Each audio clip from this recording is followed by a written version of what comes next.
दुल्हा के भैया बड़ा अकबाज हो,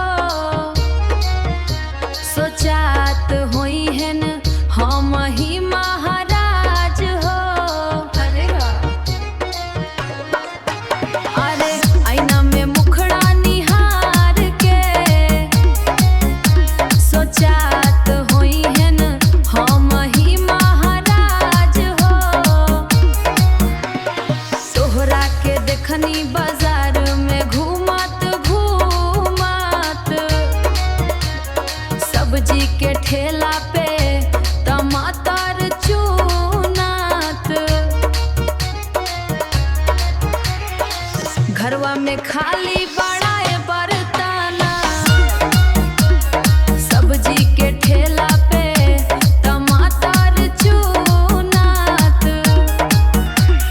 दुल्हा के पाप